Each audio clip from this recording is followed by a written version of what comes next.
Hey folks, so as season's winding down here, I want to talk a little bit about some of the gear that I frequently found myself reaching for and using pretty much every single day. Now, I hunted and I spent roughly 60 days in the field this year, so that's a lot of time in the fall and then into the late season here. And I want to kind of walk you guys through some of the reasonings that I was using, the stuff that I was, and at the same time, what I felt it was beneficial for and how I feel like it performed. And this is completely unbiased. This is just me getting stuff and testing it out, giving you my honest review on it and the situations that I ended up using it in. So that's kind of what this video is going to be. Not necessarily a gear review, just a gear overview of what I was using, what I felt performed well, and why I was using it. So basically, this is just a relatively short period of time that I used this. This is a First Light down jacket. This is their heavy one, the Chamberlain.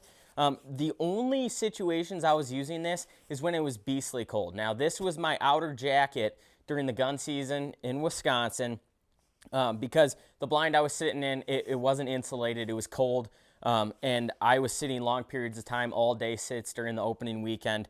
And I wanted to stay warm. I didn't have to layer up or anything. This jacket kept me plenty warm. Like I said, it's down, but I've had it for multiple years. I haven't necessarily used it a lot just because the period of time that I'm using it isn't a lot, right? It's the very late season when I'm not moving a lot because that's a noisy jacket. It's bulky. It's not something that I'm going to be using during the bow season when I'm standing up, moving around, having to draw my bow. That's a specific situation, and it's the gun season if I'm in a blind and I'm trying to stay warm, I'm sitting for long periods of time. That's when I'm using that jacket. But it performed well. It did exactly the things that it should have, kept me warm, and I wasn't uncomfortable sitting all day. So that I liked, but like I said, it's relatively short-lived in the grand scheme of things. Now, I kind of want to get into some accessories here. As far as headwear, I don't like wearing a ball cap when I'm bow hunting or gun hunting just because, you know, if I'm aiming, I don't like a brim in my face. I'm a beanie guy. I'll start wearing a beanie at the end of September. Like, that's just how I hunt. Something to cover my head in those cool evenings as it's starting to get colder into the fall. But into October, November, December, I'm always wearing a beanie. This one's from Venato. I actually produce a lot of their online ads for some of their concealed carry products. So this is a beanie that I got from those guys. Love it. You can find anything that works. Getting into the gloves. Now, these I got at the beginning of the year, mainly for filming walleye fishing. So I had access to all the buttons on my camera. But these I fell in love with. These are wool gloves from Whitewater. It's a fishing apparel brand. But these things are awesome. They have a lot of grip on the palm here, and they don't go too far over your fingers. I have plenty of freedom on the end of my fingers here because I shoot a handheld release, and I need to have that skin to release contact to feel that release so I can feel comfortable making a good shot. They're not overly warm, but they're warm enough, right? And if they get wet, that wool is going to protect you. It's going to keep your hands warm. That's the one thing on me that I need to keep warm, my hands, because like I said, that handheld release, I need to be able to feel my hands. I need to have warm hands at the end of the day. And paired with that, I was using a First Light. I don't know what they call this, but it's just the hand muff. I don't know how much insulation's in it. They've got a zip pocket on the top. I don't really use it all that much. I like to keep everything on me, but whenever I'm hunting, this is going to be around my waist. I just got my hands in there trying to keep them warm. So that was kind of my hand and glove situation. Performed flawlessly. Now, getting into my optics, my bino harness, this is from Shields, and I completely fell in love with this thing this year. The one downfall, they had like really long straps on the top. I just went ahead and took a scissors and cut those off. I fitted it to myself, assuming I was going to have a few layers on, and I just cut those extra straps off. But the one really nice thing, being that I use a handheld release, that hinge release, every time I got done hunting, every time I was going into the stand, coming out of the stand, instead of sticking that release in my pocket and having it jumble around in there and maybe lose it, I was sticking it back here. It was tight against my chest. I would stick it back here. And this is a bungee pocket back there. And that was awesome because I always knew where it was. I was never wondering where my release was, if it was still in my pocket. You know, things get lost in there when you have a bunch of stuff. So that was one thing that I really liked. It's got elastic clips on the back, so, you know, it's a little bit flexible. It moves with you. It's magnetic. It's a magnetic flip here. There's also another zipper on top here. I never found myself using it, but the really cool thing is I use big binos. These are 15 by 56 from Vortex. I don't even think they make those anymore in the model that I have. But that's a big pair of binos to be carrying with you. And there's not a lot of bino harnesses that are actually going to fit it and not jumble around on you. Granted, if you're moving and walking to the stand, it's going to bounce a little bit because they are heavy. But when I was in the stand, they sat perfect. It wasn't sagging on me. This was a really, really nice setup. On top of that, they've got an awesome, it actually came with it, this rangefinder attachment. And I put that on the right side. That way my rangefinder's right along next to my binos there on my chest, and, you know, getting my ranges before that deer comes in. That worked really nice, kept it out of my way, kept it out of my pockets. So I liked that, really liked it. As far as some more accessories, this is just a neck gaiter. It's not a heavy one. I just put this on not to, you know, wear up on my face. I don't like things on my face. And I usually grow out a little bit of a beard, a wannabe beard, as you could say, in the fall to cover some of my skin. But I just like this for around my neck because a lot of times, if you don't have a hood on, you've got a little bit of this neck area that's exposed. And sometimes if I'm hunting and I have a deer real close, I feel like that's just an exposed area. And at the same time, I like to stay warm, and that thing just riding on my neck, it feels like it gives me a little bit more warmth, and it seals off that neck area from some of my other clothing. So that's basically kind of the accessories that I was running. I really liked all of it. Everything performed well. I'm not sure how much I'm going to change to next year. We'll see what I can pick up, what I can discover here as far as gear, but that stuff all worked really well for me. Now, this is kind of my outer shell, and same thing with that First Light Chamberlain. I didn't use this a lot, but when I used it, I needed it to perform, and it did what I needed it to, right? This is water resistant. It's not waterproof jacket from Kuiu. This is the Guide Series jacket. Not a lot of insulation to it, kind of just a soft shell jacket to wear over the top of something. But I actually went in and applied a little bit more waterproof spray to this just because this was going to be my rain jacket in the bow stand. You know, during bow hunting, this is what I was going to wear if it was raining. And during that Halloween hunt that I ended up killing my buck that morning, I went in and it was raining pretty good. And this jacket kept me dry. I went in with it on, and I didn't take it off until that rain quit, and then I just kind of relied on my insulation pieces that I usually run. But that jacket performed nicely. It's a little bit snug fitting, doesn't have a lot of mobility to it, but that's not what I was after in more of a rain jacket type style thing. So now we're going to jump into kind of some more insulation pieces. Now, I talked about those gloves from Whitewater earlier. This is their Torque heated vest. And I absolutely fell in love with this thing this year. Not just for everyday activities, whether I'm filming, working, whatever it is. This thing was a lifesaver, but in the tree stand, I didn't hunt without this thing. Not one time this year. I relied on this thing heavily. I've got big batteries. There's one right here. This is their Whitewater battery. I want to say it's like a 20,000 milliamp, 74 watt. This thing lasts a good amount of time. I have two of them, so I would always bring two with just in case because I like to stay warm. I run this thing on high all the time. But this thing was awesome. As far as light and being able to layer with this thing, it's unmatched. It's so thin and small. You can roll this thing up, pack it up. But I always kept it on me. It's got pockets. It's got a pocket for your battery.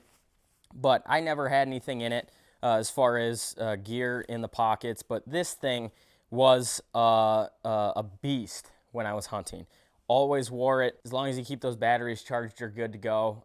As far as the insulation, it's not over the top insulated, but that heated element in there, it just makes it worthwhile. If you don't have a heated vest, I heavily suggest you get one.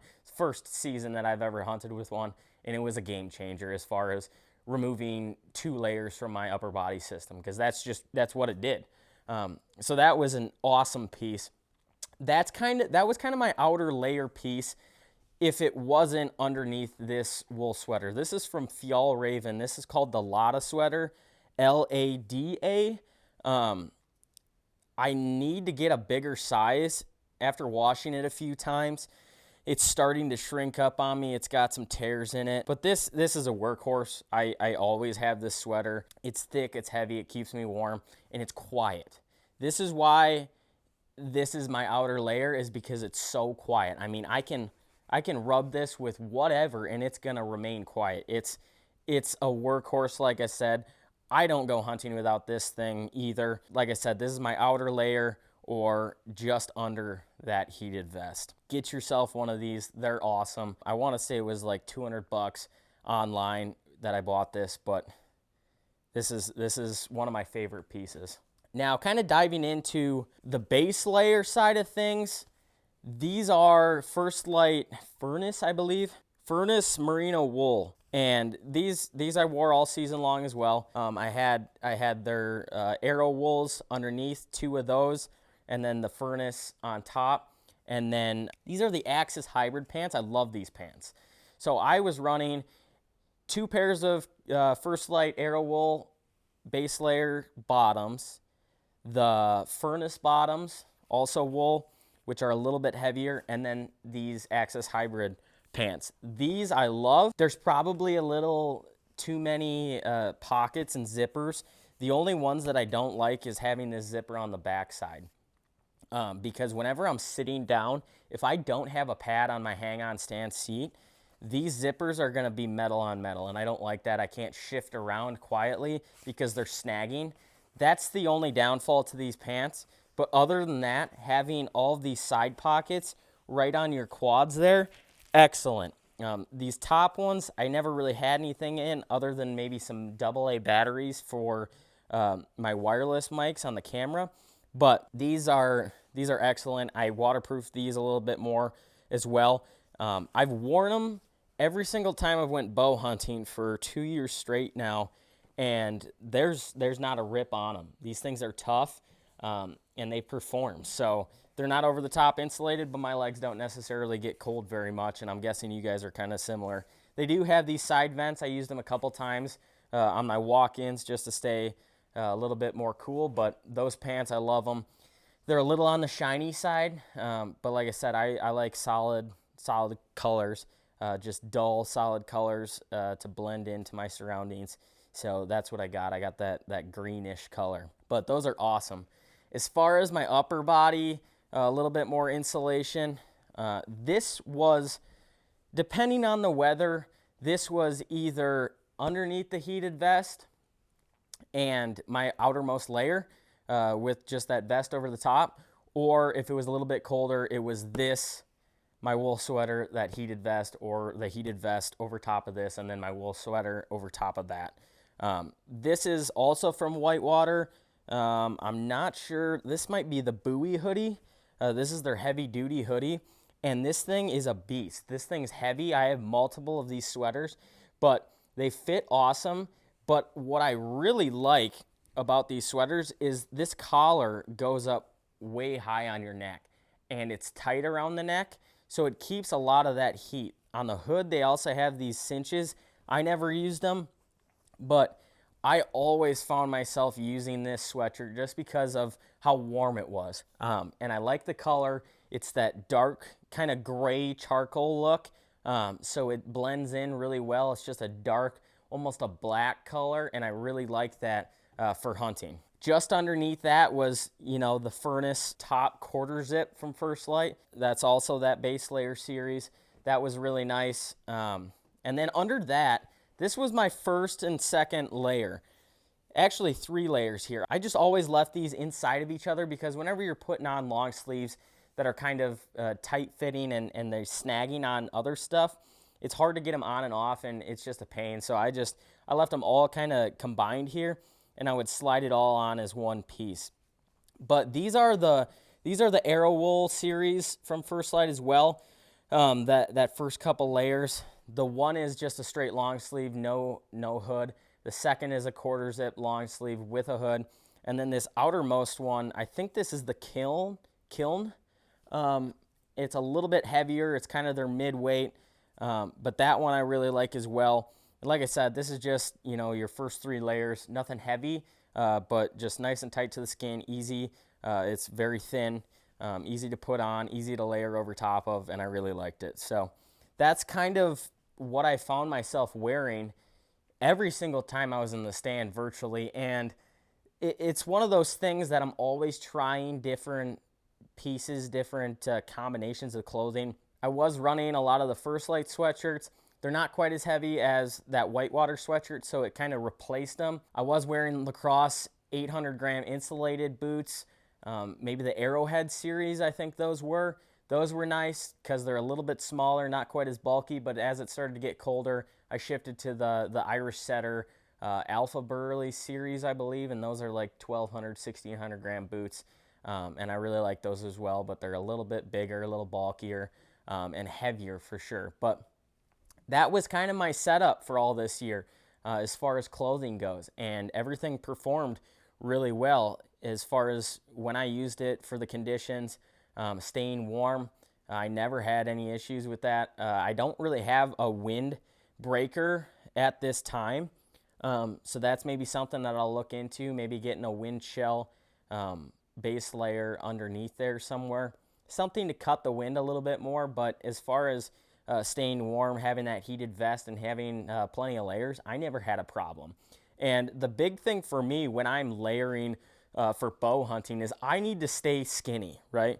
I can't be wearing one of those big down jackets and drawing my bow back. I have to stay skinny because I don't want my string clipping my sleeve. If you have too many layers on, I've noticed as well, when I get to my anchor point, I've got a restriction here in my shoulder and my elbow. If I can't get my elbow all the way tight to my face, that's a problem. So I have to stay skinny. That's why I love those vests, because you have that insulation on your core, but you don't have another layer on your arms. That's why I really like that thing.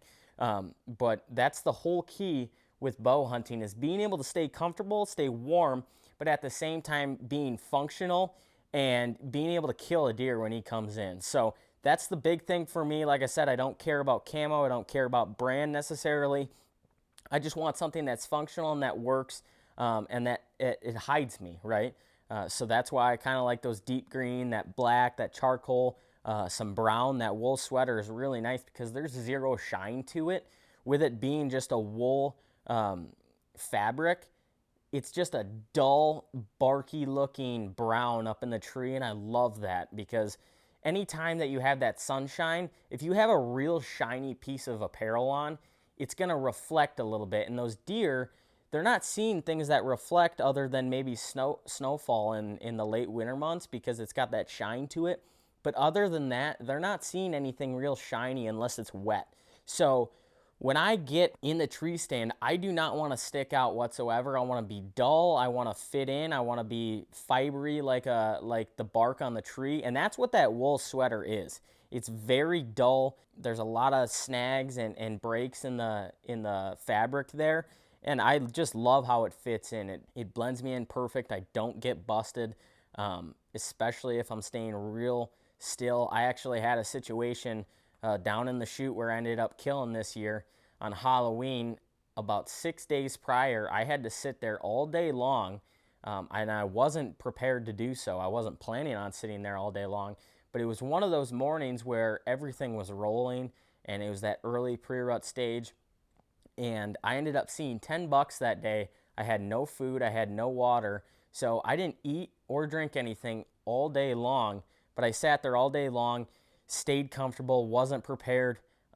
But that's just some of the things that you have to get in your head, and you have to be prepared mentally for situations like that. Was I hungry? Was I thirsty? Absolutely. but I wanted to kill a buck more. So that's just the mindset that I have going into the season. That's the mindset that I have throughout the season. I don't care how bad it hurts, how much I'm suffering. I have a job to do, and that's what I'm going to get done. And that kind of played into that scenario. I need my gear to work. I need it to be rugged. I need it to perform when I need it to. And I can't have anything falter when that moment of truth comes. And that's what I'm focused on. So if you guys want to check any of this stuff out, I'm not going to put any links up, but like I said, I kind of talked about what the pieces were. I'm sure you can just find them on their websites or whatever, but that's the stuff that I was running this year during bow season, and it performed excellently for me. So if you guys want to try some of this stuff out, if not, find your own stuff. Don't really care, but yeah, I hope you guys had some good luck this year. I had good luck, and this stuff really performed well for me, and I'm very happy with it.